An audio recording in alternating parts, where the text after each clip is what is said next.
Jumpa lagi kisah nak. Pembangunan Jakarta memang sangat pesat. Berbagai proyek strategis sudah selesai dikerjakan dan diresmikan oleh Gubernur Jakarta. Proyek-proyek ini membuat warga Jakarta semakin bangga dengan kotanya.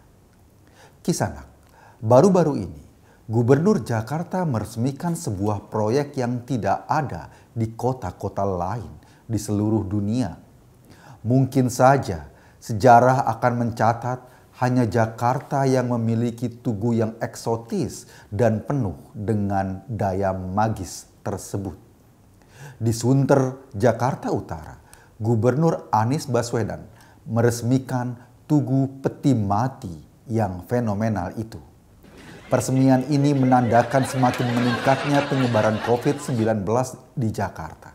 Entahlah kisah nak, tugu itu apakah menunjukkan keberhasilan atau kegagalan Pemda DKI dalam menangani sebaran COVID-19. Mungkin Anies Baswedan memang sangat perhatian dengan mayat. Saat kampanye pilkada dulu, mayat mendapatkan tempat spesial dalam percaturan politik Jakarta.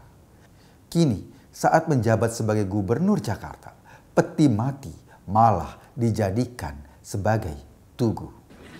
Sebagian warga Jakarta pecinta horor berharap bukan hanya peti mati yang dijadikan monumen di Jakarta. Mereka berharap patung-patung pocong juga didirikan di berbagai pengkolan di Jakarta. Usulan pendirian patung-patung pocong di pinggir jalan itu khususnya jalan atau wilayah yang minim penerangan. Tujuannya untuk menciptakan efek kejut lebih besar kepada warga yang melintas. Warga Jakarta harus mendapatkan suasana masuk rumah hantu gratis di kotanya sendiri. Misalnya, jika kita telusuri, bukan hanya Tugu Peti Mati saja yang menjadi proyek strategis di Jakarta. Berbagai proyek strategis lain dirancang untuk kepentingan warga Jakarta dan sudah disiapkan. Semua proyek ini membutuhkan pikiran yang cerdas dan kerja sepenuh hati untuk mewujudkannya. Sebelumnya, pada September 2018, Gubernur juga berencana untuk meresmikan gerai ikan cupang. Sayangnya, pada kesempatan peresmian, Gubernur batal menghadiri acara penting tersebut sehingga membuat ikan-ikan cupang kecewa. Saking kecewanya kisah nak, ikan-ikan itu menolak untuk diwawancarai para awak media yang datang. Meskipun awak media televisi sudah mendekatkan mikrofon ke toples ikan cupang, namun kisah nak, ikan-ikan itu memilih bungkam tidak menjawab pertanyaan wartawan. Seekor juru bicara ikan cupang mengatakan kekecewaan mereka sangat mendalam sehingga membuat ikan-ikan itu sampai sekarang mogok makan nasi. Mereka hanya mau makan cup saja. Namun di tengah membisunya ikan cupang, seorang reporter berhasil merekam ungkapan kekecewaan ikan cupang tersebut karena gagalnya acara peresmian dihadiri oleh gubernur. Menurut saksi kuping, seekor ikan cupang hanya berbisik pelan kepada rekan sejawatnya di dalam toples. Anjay, blebok blebok blebok blebok blebok. Kisah, selain ikan cupang, kekecewaan tampaknya juga dirasakan oleh patung Jenderal Sudirman di Jakarta. Sangat santer beredar kabar bahwa Gubernur Jakarta akan memakaikan masker kepada patung Jenderal Sudirman di depan Jalan Sudirman. Namun ternyata rencana itu juga urung dilaksanakan. Kini patung-patung itu diharuskan memakai maskernya sendiri ketimbang dipakaikan oleh gubernur. Memang patung-patung di Jakarta selama ini dikenal sebagai patung yang manja.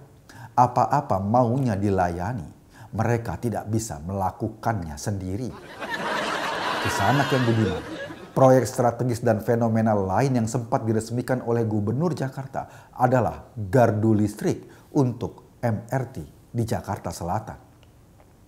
Gardu ini berbeda dengan gardu ronda yang peresmiannya cukup dilakukan dengan upacara gunting pita oleh ketua RT atau ketua RW setempat.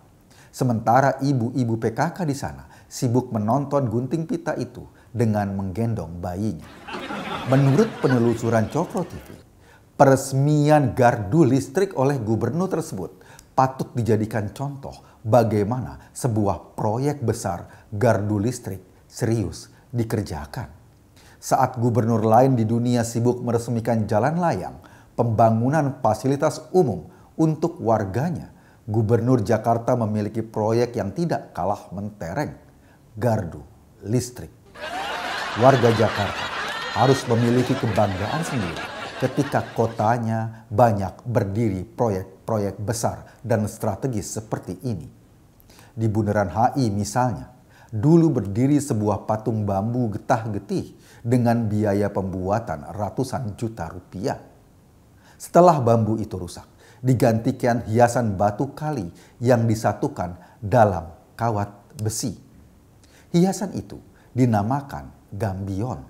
Sementara warga Cisarua Bogor mengenal hiasan seperti itu dengan nama bronjong.